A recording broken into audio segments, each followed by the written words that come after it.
we serve pop culture, entertainment, sports, and everything in between. I'm Pauline Verzosa. And I'm Lourd de Veyra, the doctor called, and is calling for your dose of afternoon delight.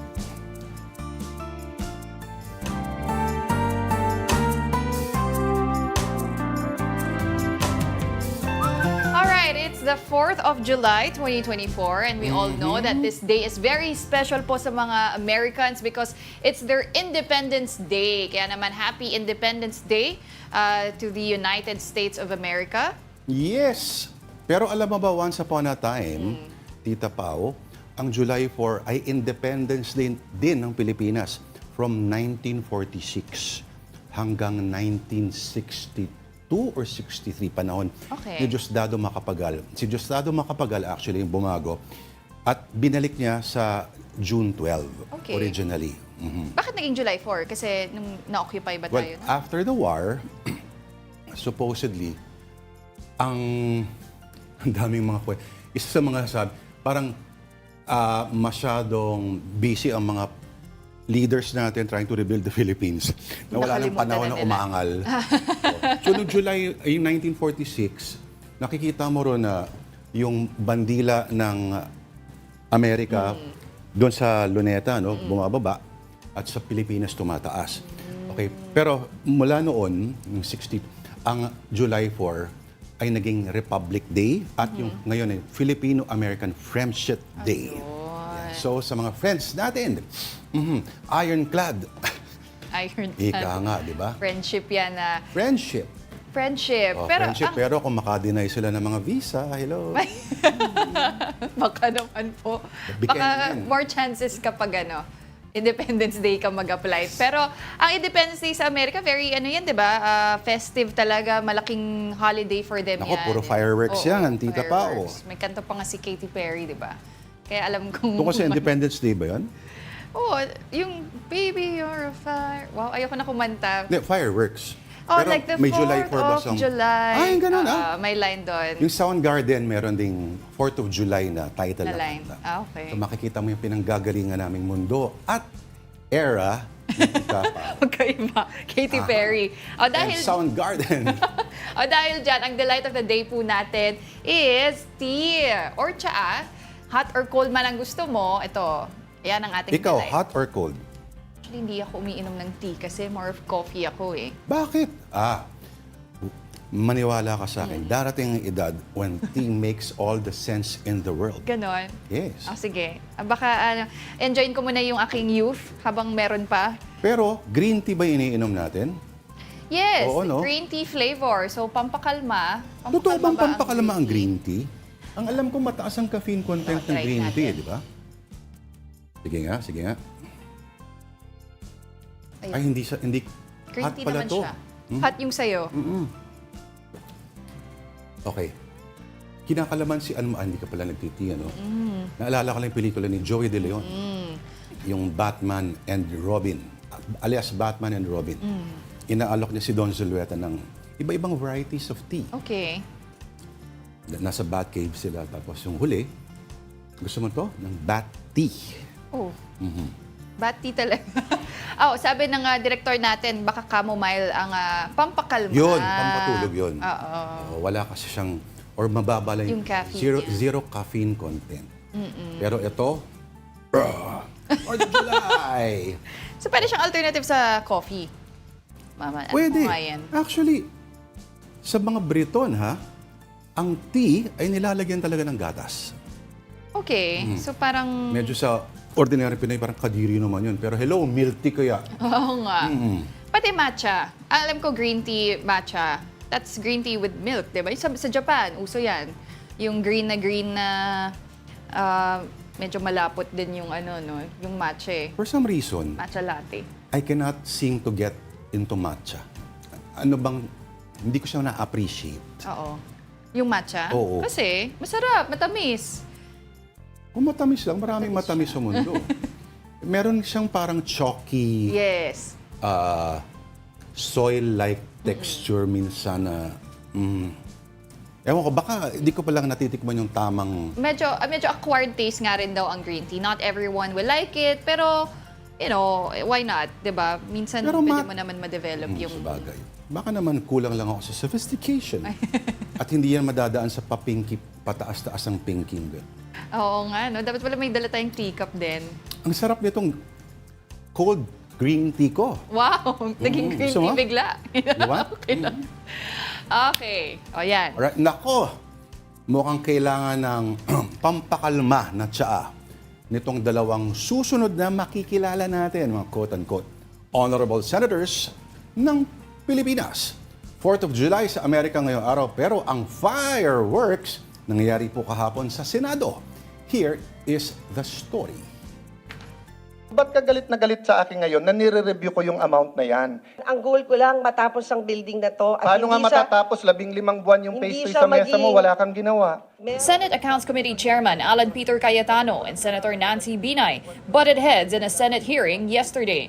The two were discussing the controversial construction of the new Senate building in Fort Bonifacio, Taguig City. Senate President Cheese Escudero earlier halted the project after he discovered that the billing has already reached 23 billion pesos. Binay, who previously headed the Accounts Committee, questioned Cayetano's report of the building's expenses. Binay argued that based on the data of the Department of Public Works and Highways, the building's Phase 1 to Phase 3 construction only costs 21.7 billion pesos. Cayetano rebutted this by saying that his data came from the Senate coordinating team that previously worked with Binay. Records Answer to to ng me. SCT, Senator Binay, that was given to me by the SCT. Who are your staff? Yes. Wait, So Senator what's the problem? Chairman. No, ma'am, ginugulo mo yung hearing eh. Wala namang kailangang magulo. Yan ang sinabmit sa akin. So kung sasabihin mo mali, edi ano yung tamang number? Can Me we just go back? Listen, ang problema sa iyo, you keep going around saying, gusto ko makausap si Alan, gusto ko makausap si Cheese. Nagkita pa tayo sa party, may cellphone, hindi mo na kami kinakausap, tapos manggugulo ka ngayon sa hearing. Later on, Binay accused Cayetano of politicizing the project. Recall that the Binays and the Cayetanos were in a rift after the Supreme Court ordered the transfer of 10 Embo barangays from Makati to Taguig. Ikaw yung pumupunta sa media, sa radyo, kung ano-anong paninira, kung ano sinasabi mo sa akin.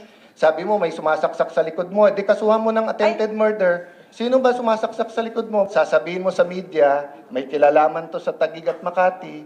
Tapos pero- sasabihin mo, may sumasaksak sa likod mo. Ano iisipin nila? Pero Hindi sinabi naman ko ba na marites. Alan Peter Cayetano ang Hindi. sumasaksak Pero- sa akin? Parang, di ba sabi nila yung pag nagre-react ng Ma'am, ganyan, baka guilty. Ma'am, basta sasabihin ko sa iyo, Lourdes ang pangalan mo, hindi Marites.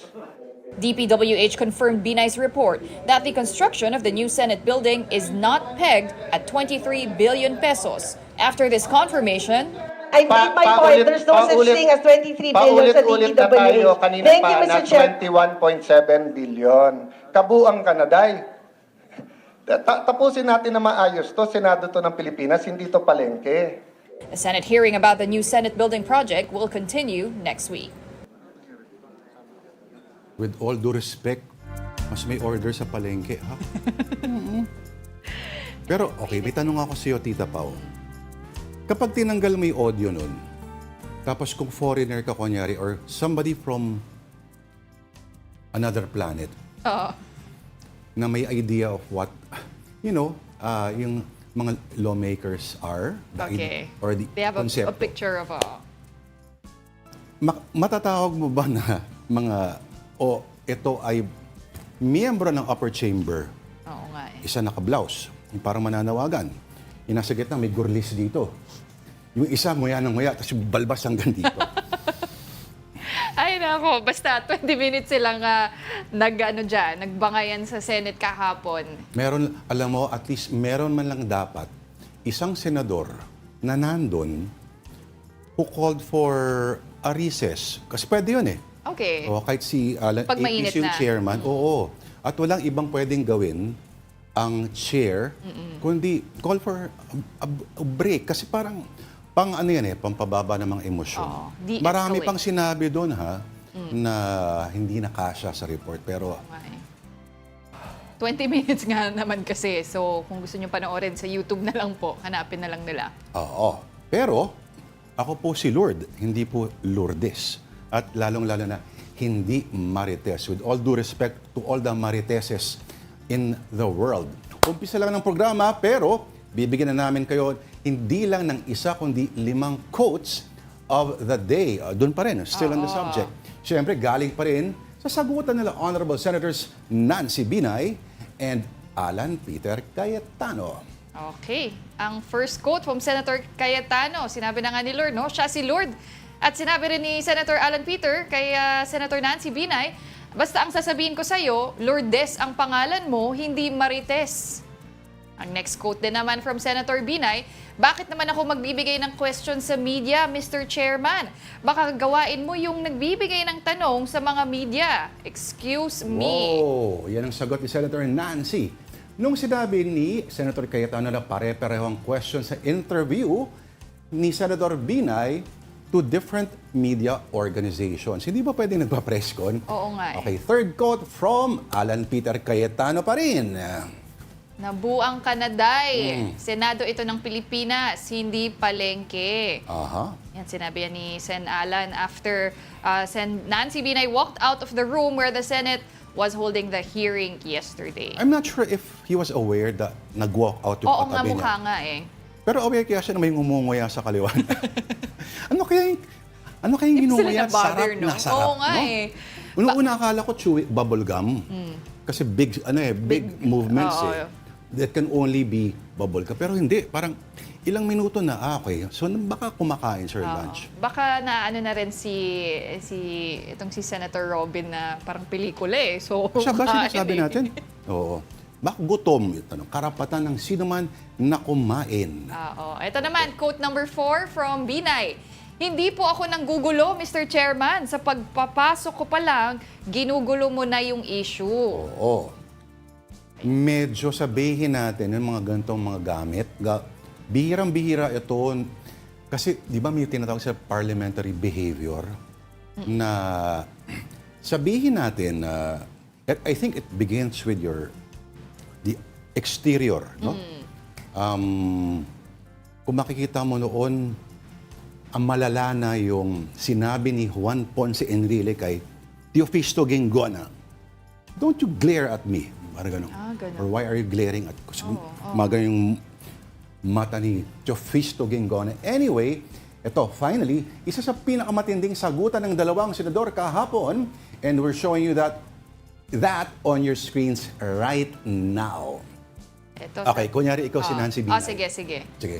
Eh, sabi mo, may sumasaksak sa likod mo. Eh, di ka, sumama ng attempted murder. Sino ba sumasaksak sa likod mo? Wala akong alam doon. Sige, ibubulong ko sa'yo mamaya kung sino yung sumasaksak. Pero hindi ako, ha?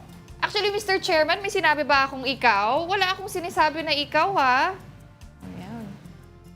Alam mo, pwede ka mag-voice talent. sa Pwede na radyo. tayo mag-voice talent. Oo, hindi ako yung host, eh. Okay, masyadong naging personal. Alam natin, once upon a time, ang Tagig and... ang kabangayan noon ni Senator Cayetano ay yung tatay.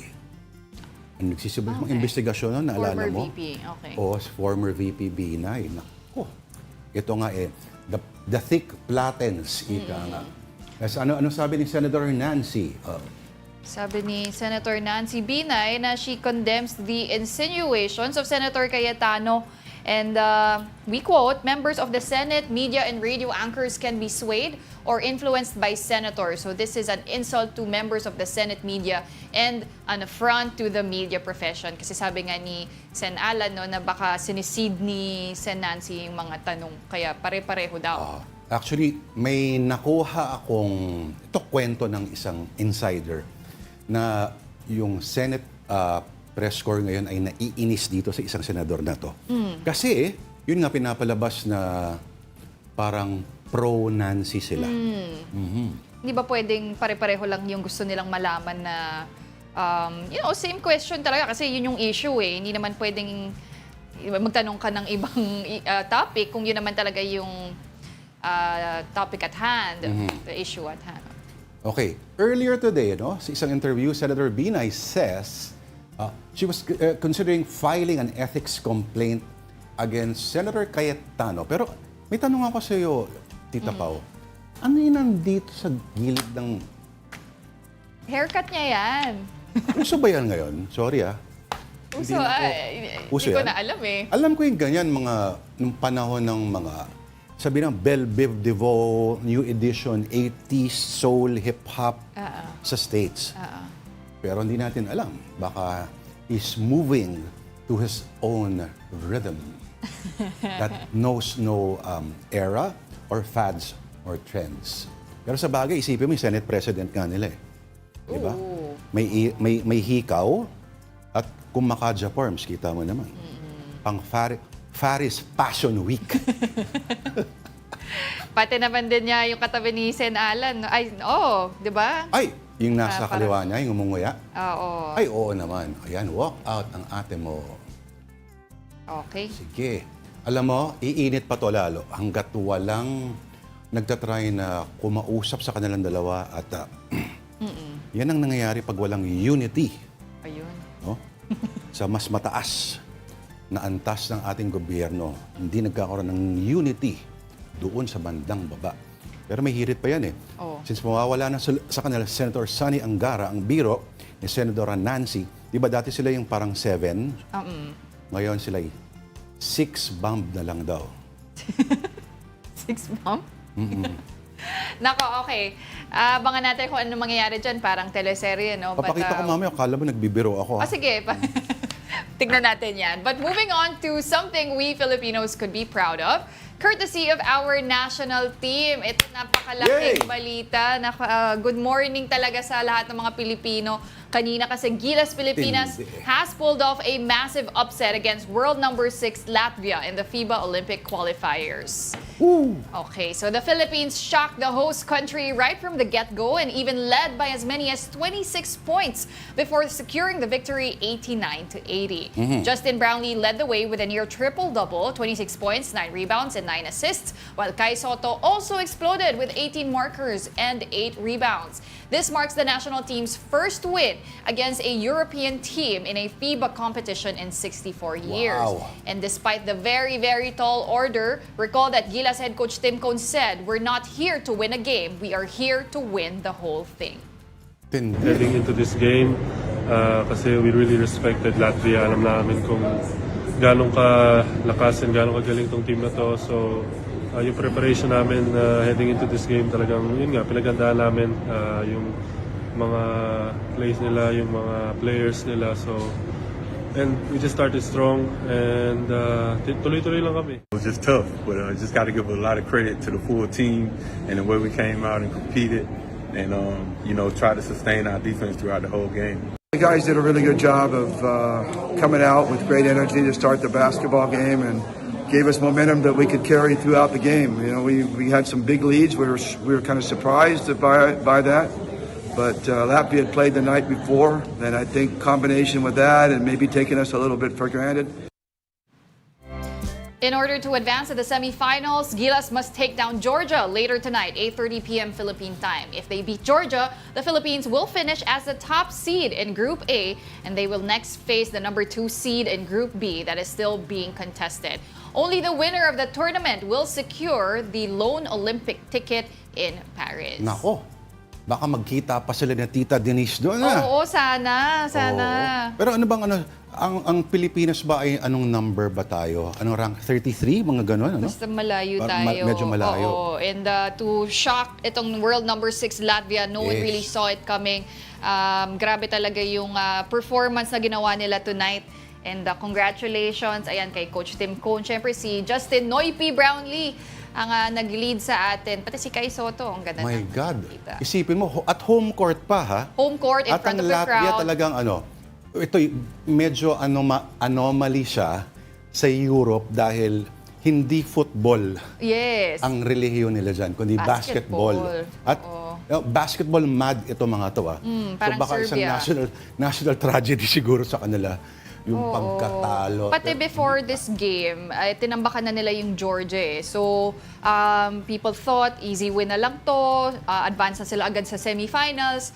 Pero 'di ba, who would have thought, grabe, first Wait. quarter pa lang. Sino ang tumambak sa Georgia? Latvia. Ang Latvia.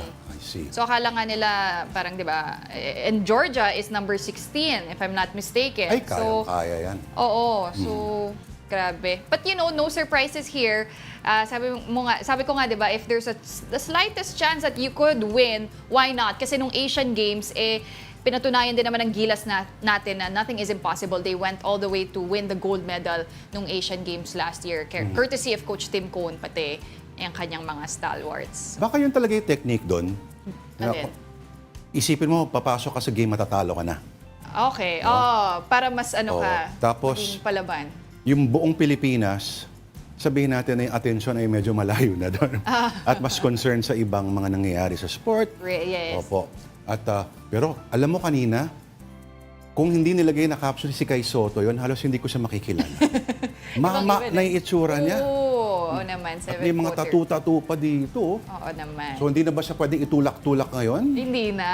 Ayan. Pati Kai naman is proving himself, lalo na dito sa international stage. So, ayan, abangan natin ng laban po ng Gilas mamayang gabi kontra Georgia. 8:30 p.m. po yan. Suportahan natin ang ating national team. 8 p.m. dito sa Pilipinas. Philippine time. Yes. Yan.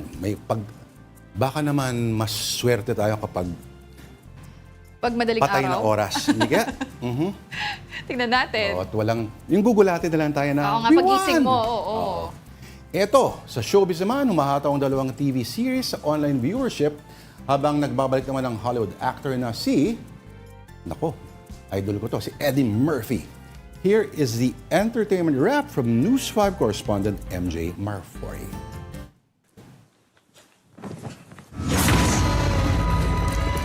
Dumarami ang sumusubaybay sa Pamilya Sagrado. Higit 500,000 ang all-time high peak concurrent viewers ng serye o yung mga netizen na nanood live online.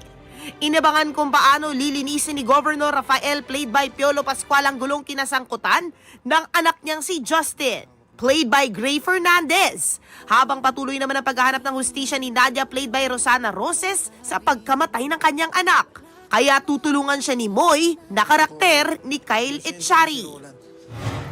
Patuloy ring namamayagpag ang FPJ's Batang Quiapo na palong-palo rin ng 500,000 plus concurrent viewers. Si Tanggol, patuloy na tinutugis si Pablo para ipaghiganti ang ginawa nito kay Bubbles. Kaya Marites, ikaw magpipinsahan mamaya. Habang ang nanay ni Tanggol na si Marites, plus points nang siyang piliin ni Rigor na isama sa pinning ceremony. Sa halip na si Lena, marami ring Marites ang natuwa kay Roda na karakter ng premyadong direktor na si Joel Lamangan. Aliw ang netizens sa kanyang pakikipagbardagulan sa kabit ni Rigor. Ay, Lena, dear! Anong nangyari? Ba't para kang Dalmatian? Hindi ako nakikipagbiruan sa'yo, Roda. Diyos ko, dahil binabati ka lang agad, nangangalit ka na agad, para kang aso na gusto mga agad. Aw, aw, aw! Hoy, Roda! Tuloy-tuloy ang aksyon sa Batang Quiapo at Pamilya Sagrado. Lunes hanggang Biyernes, weeknights sa TV5. Matapos ang 3 dekada, cool na cool pa rin si Eddie Murphy na bumalik sa unang franchise nang nagpasikat sa kanya ang Beverly Hills Cop, Axel F. At syempre, nakatsikahan siya natin dito. It's the movie that introduced me to the whole world. I'd done 2 movies before that, but the Beverly Hills Cop was the one that really made me global. So I always had a soft spot in my heart for it. Iba naman daw ang landscape ng comedy ngayon. Ang sure daw para sa kanya, hindi dapat nakaka-offend ang pagpapatawa. Audiences might be, they want things a little more politically correct, and then now you can be controversial and get in trouble, and you ruffle feathers. Kasama ni Eddie sa pelikula ang heartthrob na si Joseph Gordon-Levitt. Ang role niya rito, balat sibuyas na millennial cop na tatapat sa boomer humor ni Eddie. The character I play, Bobby, is quite different.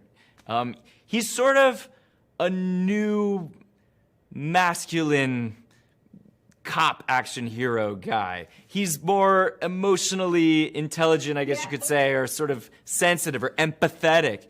And so he can go toe-to-toe with Axel. Pati ang iconic at Hollywood A-lister na si Kevin Bacon, parte rin ng pelikula. I have a tremendous amount of gratitude for the fact that I am able to still, be gainfully employed as an actor after so many years, I think that I've seen a lot of people come and go. Napapanood ng Beverly Hills Cop Axel F sa Netflix. Ang inaabangan ko, bumalik si Eddie Murphy sa stand-up. Kasi ito mga bago, yung mga latest na mga pelikula niya, medyo questionable ang mga reviews. Coming to America Part 2, ano ba to?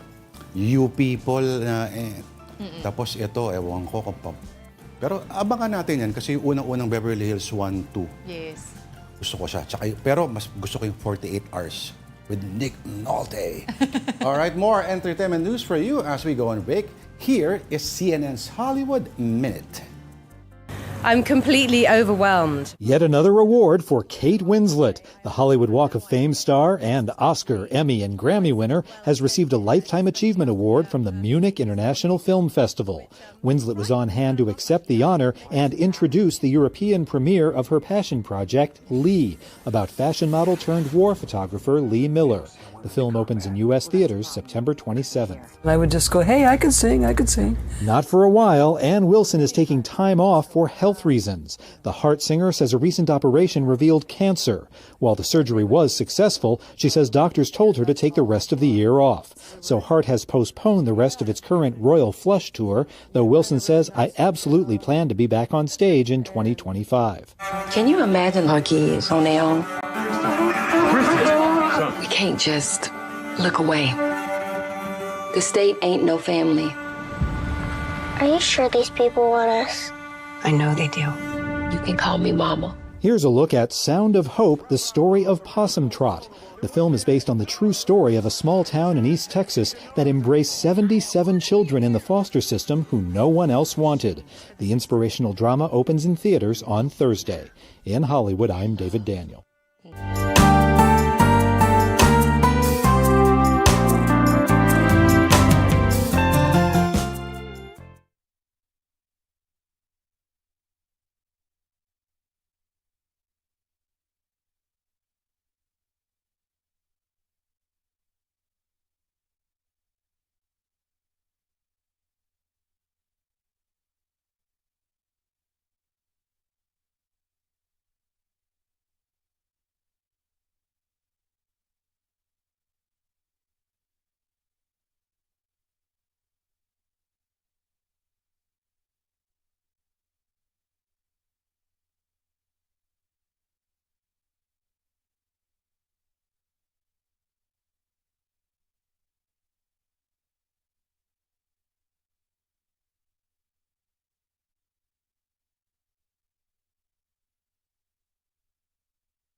Alright, nagbabalik po ang Afternoon Delight dito po sa One News.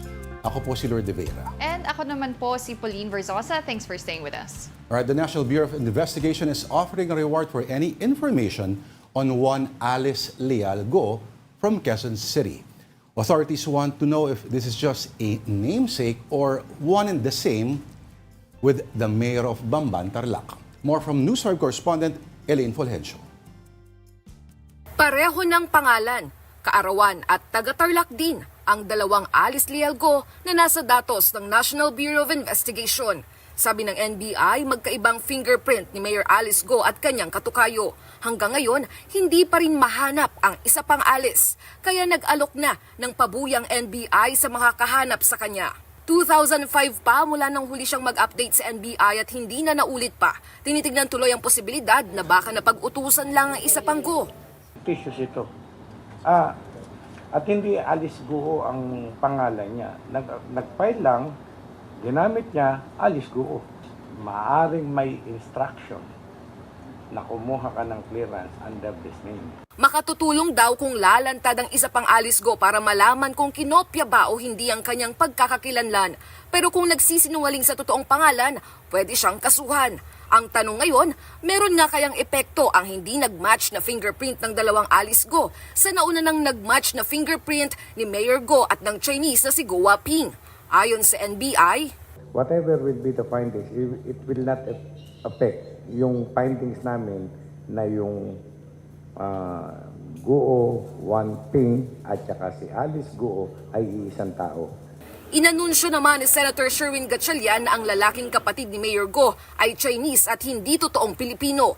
Sa pagsusuri ng NBI, nag-match ang fingerprint ni Wesley Liao Go sa fingerprint ng Chinese national na si Go Xiangdian. Sinasabing dumating sa Pilipinas si Go Xiangdian noong 1999. Nakalista siyang dependent son ni Li Wenyi na sinasabi namang tunay na ina ni Mayor Go.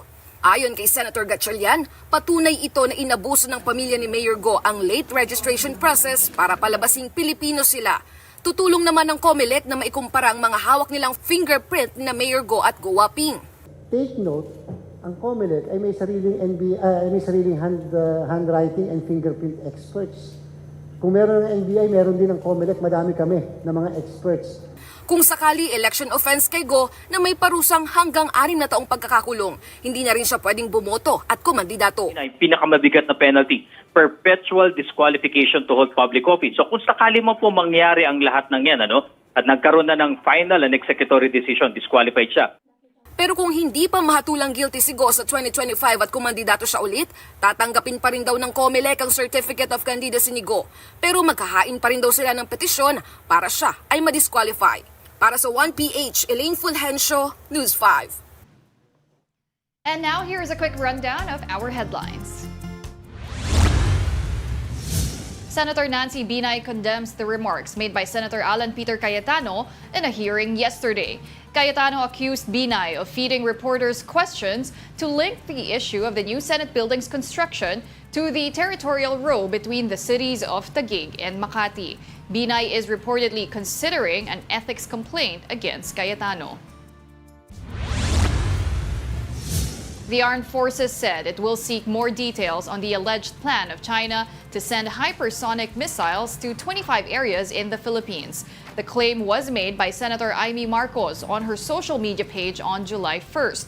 The president's sister said the move was a response to increased U.S. military sites in the country under the Enhanced Defense Cooperation Agreement, or EDCA.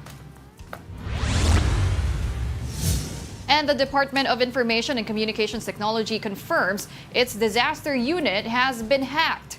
But the DICT assured that it was a minor breach and no sensitive data was exposed. The breach compromised the data of about 10 DICT employees. All right, Pauline, over in the U.S., Americans are waking up to their Independence Day, but the question is, with all the MAGA diehards and the liberals, how united are Americans now? Here's a story from CNN reporter Brian Abel. It may appear that tomorrow is a day where Americans set aside their differences and come together to celebrate the country. But with such a divided country and a presidential election coming up, the majority of U.S. voters say they are not proud of the country today.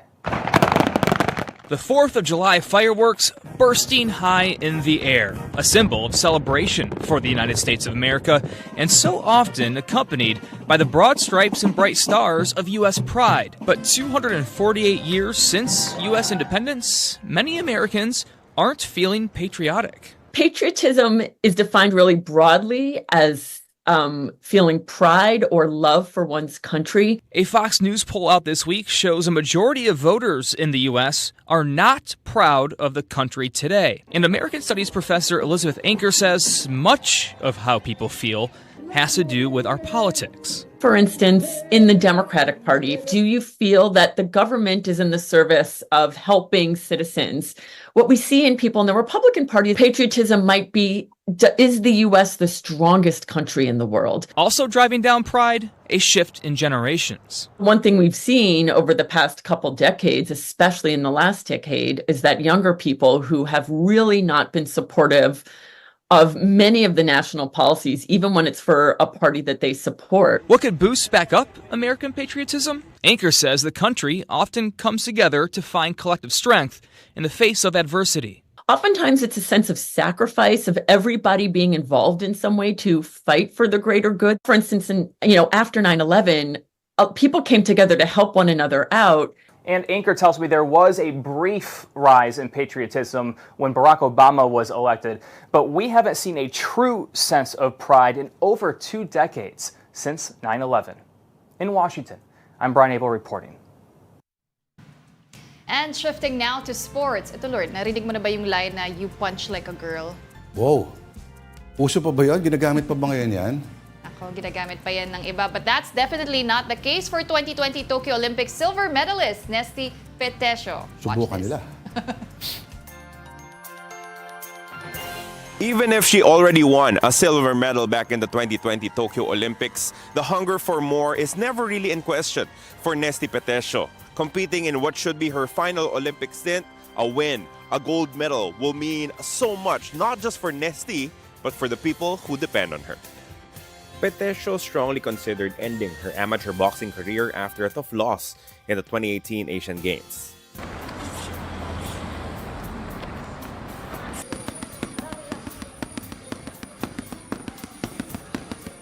She had a great showing in the round of 16 against 2016 Rio silver medalist Yin Junhua of China in a match that Petesio thought she definitely won.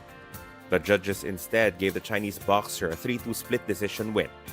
To be honest, sir, hindi lang ako nag-decision talaga na isa. Sobrang thankful ako sa mga taong yung solid talaga na nag-stay sa side ko during lowest moment ng buhay ko. At saka sobrang thankful ako na hindi talaga ako binitawan ni Lord that time kasi aside sa mga taong nasa paligid ko, siya yung isa sa pinaka kinapitan ko talaga. And sobrang tsaka sa sarili ko, sa ginawa kong decision talaga na ipagpatuloy, sobrang nagpapasalamat ako kasi kahit siya, hindi din siya bumitaw sa pangarap namin. With the guidance of ABAP Chairman Ricky Vargas and then President Ed Dicson, she decided to push forward and this decision paid off with a 2019 World Championship gold and a 2020 Olympic silver medal. Sobra. Dalawa yan sila lagi ni Sir Vargas, Ricky Vargas talaga during nung time na yon. Ayun nga, grabe yakap din. Grabe para akong batang inagawan ng candy sa dalawang taong yun, tinuring ko na ding tatay. Sabi ni Sir Ed lang sa akin noon after that na alam kong kaya mo, alam kong may mas darating pa sa'yo. Yun yung sinabi niya talaga sa akin yan. Aantayin kitang bumangon. So yun yung sinabi. The silver medal in the Olympics came with its fair share of rewards. But a 2022 World Championship bronze medal and a 2023 Southeast Asian Games gold showed that Petesio still had a lot left in the tank. Yun nga, yung sa lagi kong sinasabing walang ginto hanggat walang ginto. Isa yun sa nagpupush sa akin. Pero more on that po, ang nagpupush talaga sa akin, yung mga kapatid ko, pamangkin ko, na makita ko silang kung mag-decide na akong tumigil na mag-boxing, hindi na maglaro. Gusto ko makita na hindi na sila nahihirapan. Like, alam kong hindi ko naman sinasabi na sa akin sila kumapit lagi. Pero ang sa akin, yun yung happiness ko eh. Makita sila na masaya. Yun yung happiness ko. Kahit sobrang bigat na sa akin, kahit na nahirapan ako, basta makita kong masaya lang sila. Makita ko nakangiti sila. Iba na yung dating sa akin. So, iyak na rin ako. Ikat niya. Hindi, totoo po yun. Iba yung... At 32 years of age, Petesio is gunning for nothing else but the gold in Paris. Hindi ko iniisip yung makilala ako. Tingnan ako ng tao ng mataas or uy, Olympic silver medalist to, Olympian to, or ano pa dyan. Oh, Aside nga dyan, wala akong pakialam kung di na down ako. Ang akin lang, makita ko yung pamilya ko na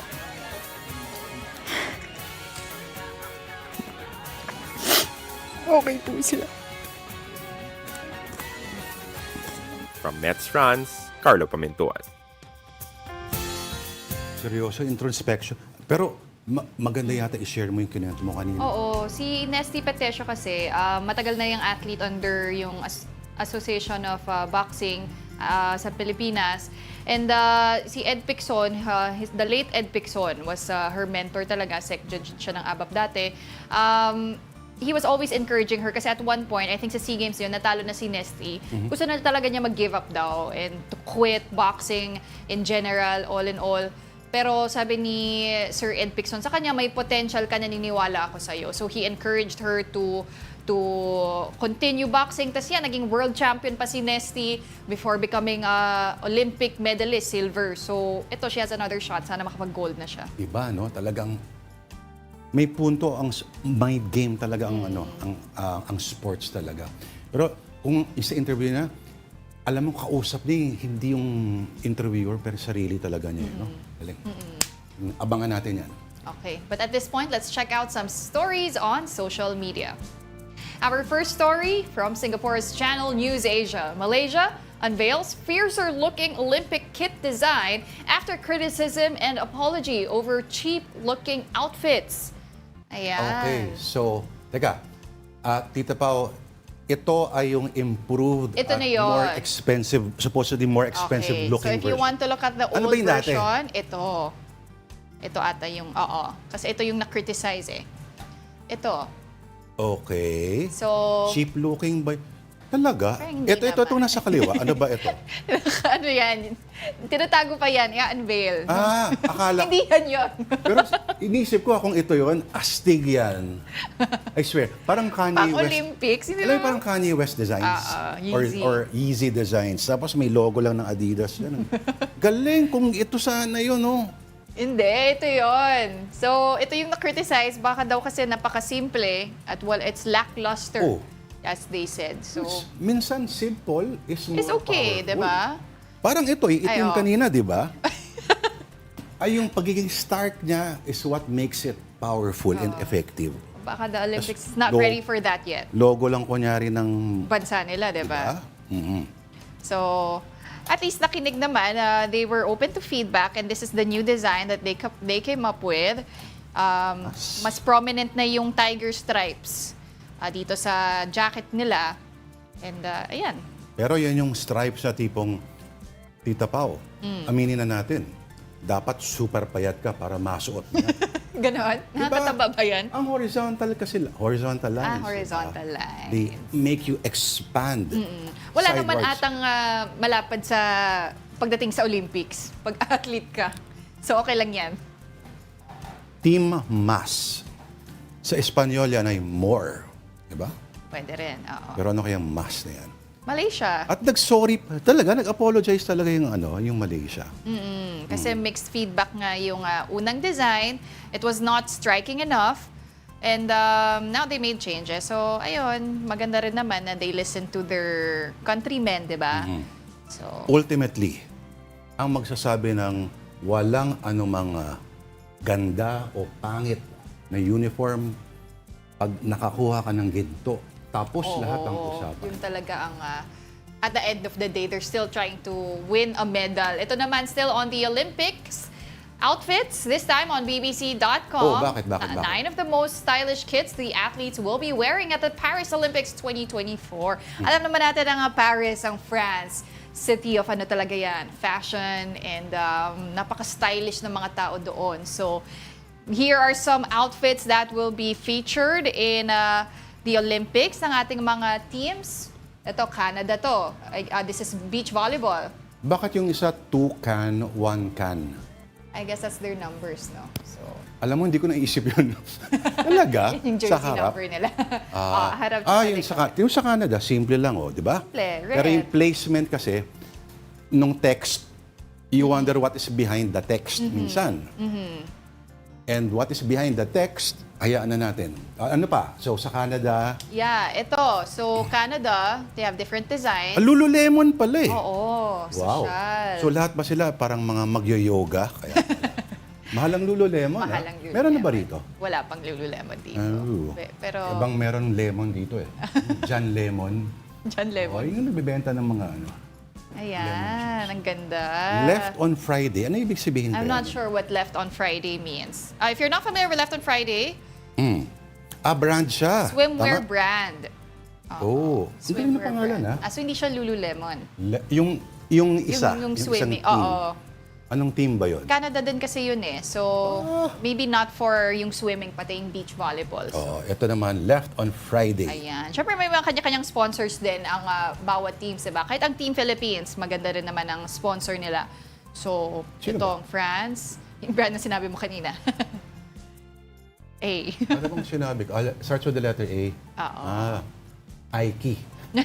Hindi. Okay.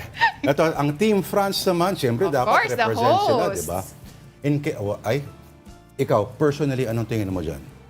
Pero maganda naman. Iba-iba yung uniforms. Kitang-kita yung colors of France.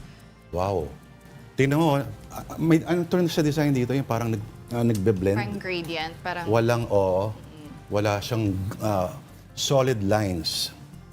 Okay. maganda yung jacket. Maganda yung jacket. Ito na ang face of modern France. Di ba? Kasama ang mga former colonies. May mukhang Algerian, may mukhang galing sa Middle East, Africa. Yes. All-inclusive, makikita natin. Yan, no? At, Ito. So sabi dito, the uniform is 90s inspired and celebrates the colors of the French flag. So, and the athletes now wanted to be chic, to be elegant, and to be bright. So they blended all those the colors. result are these blended colors. Literal na nag-blend talaga yung colors. And on TikTok, marami naman daw pumuri sa kanilang uniform. So, that's nice. Kit pala yung tawag, kit. Kit. Oo. Kasi it's a full, you have shoes, you have your jacket, your uniforms. Ayan. Kit yung ano eh. Pag si Mike Tyson ang humingi ng halik, Oo. give me a kit. Okay, tuloy lang. Ang Team Great Britain naman ay, yung sinabi natin kanina, wearing the German brand again. Ano bang mga British brands? May maraming British brands pero sportswear. Sports, oo. Parang wala masyado, sila. no? Ito, maganda din yung uniform nila. maganda. Very Simple simple. lang.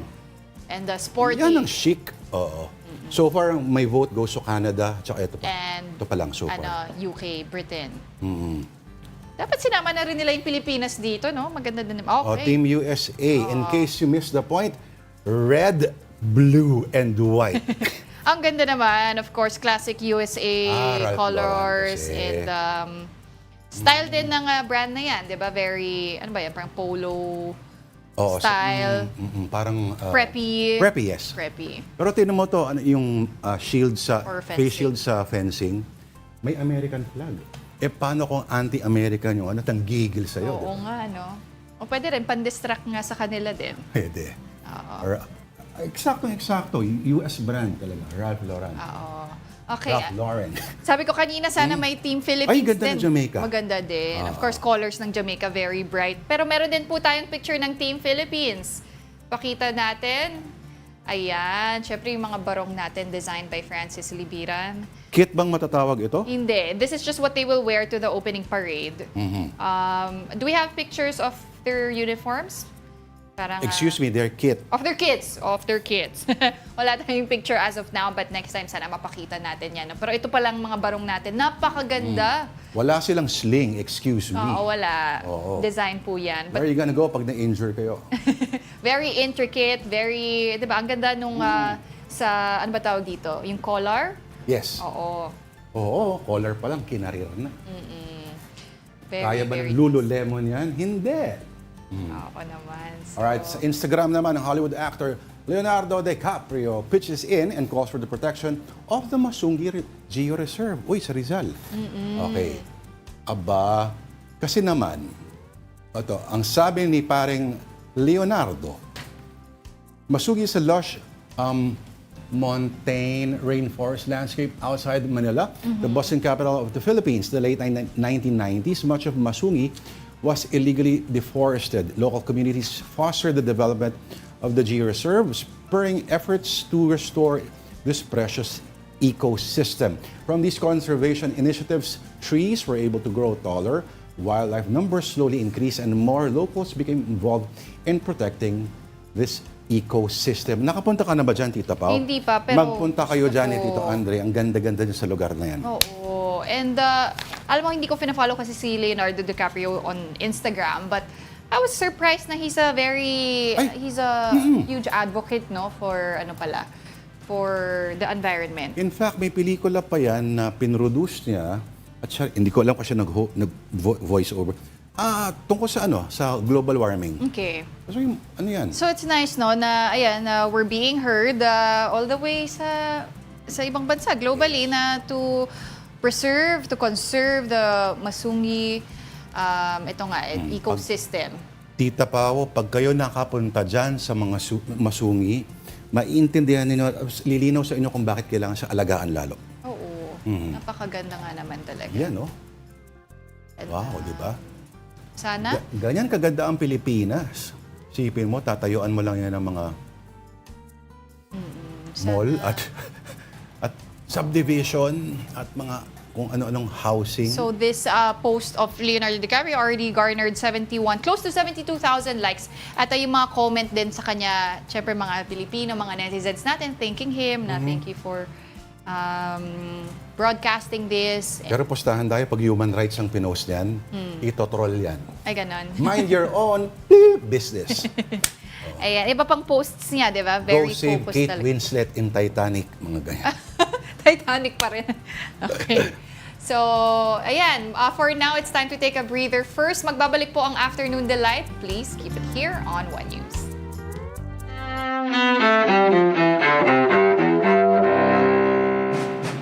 July 4th, 1776.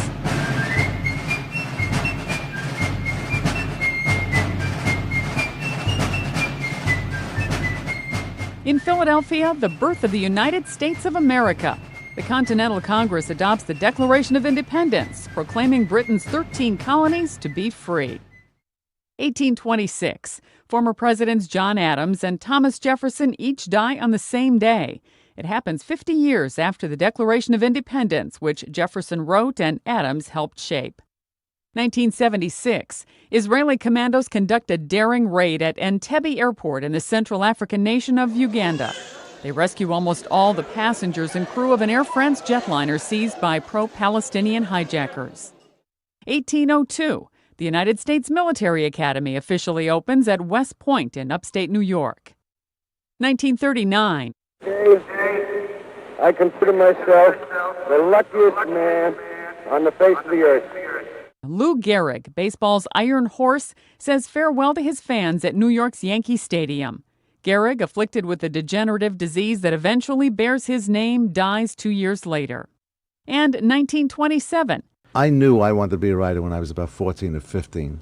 Neil Simon, the playwright and screenwriter whose works include The Odd Couple, is born in New York. Today in history, July 4th. Sandy Kozel, The Associated Press.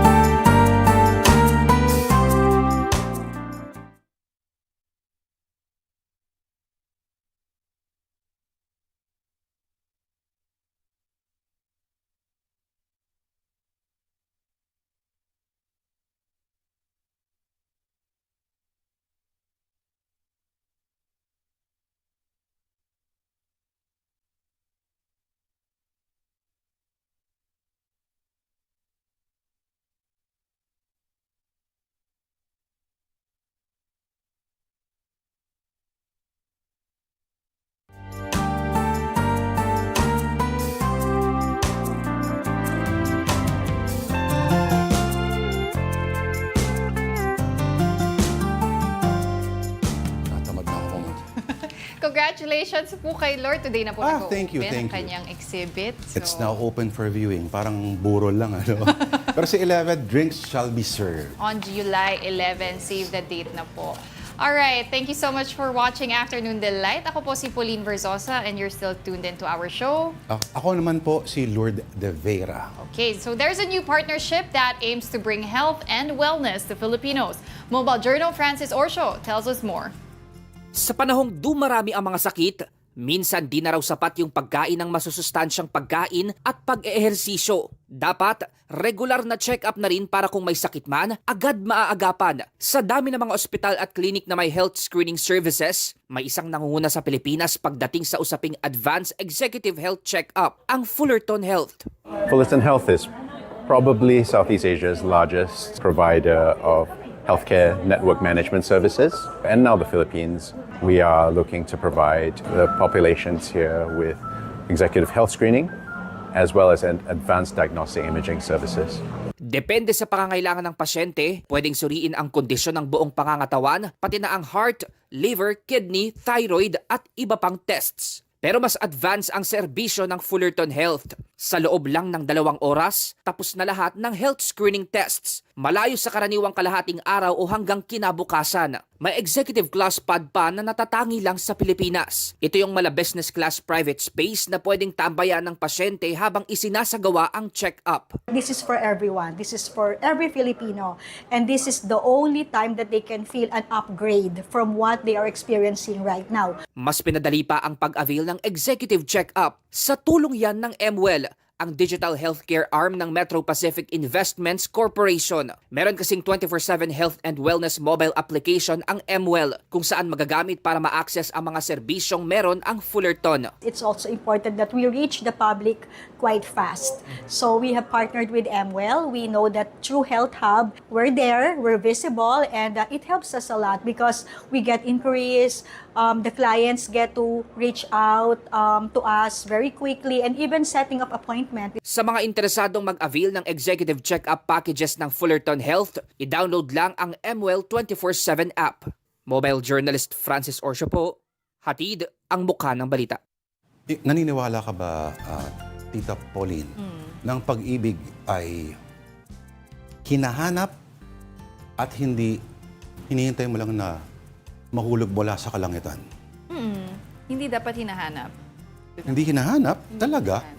Kasi susunod nating story ay para sa mga naniniwalang love ay hinahanap mo at hindi nakanganga ka na lang. May suggestion sa inyo, si Mobile Journal are too busy. Sabi sa kanta ng Bini, ang buhay hindi karera. Pero alam nyo bang sa pagtakbo, merong mga nakakahanap ng jowa? Dito sa Taguig, kahit saan ka tumingin, matik may nagja-jogging. Marami na talagang Pinoy ang nahihilig dyan. Pero alam nyo bang may ilan sa kanila, hindi na lang pag-e-exercise ang habol. Di na raw in ang dating apps. Tinder, Bumble, Grindr, luma na raw yan.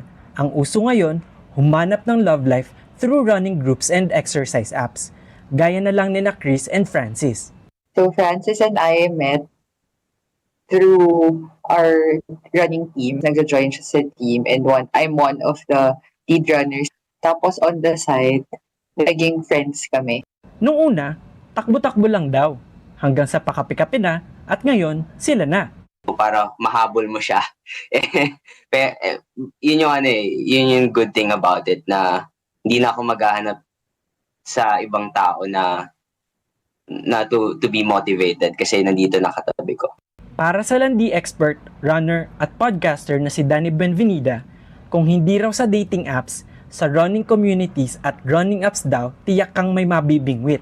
Kapag may, kunyari, nakakita ka ng cute na nagra-run somewhere, sundan mo lang siya. As in, kahit hindi kayo sobrang magkalapit, dun ka lang sa likod niya. Pag in-upload mo yun sa Strava, makikita na you both ran in the same location. O teka, sa mga area-area ng magka-love life, preno muna. Ito ang ilan pang dapat malaman.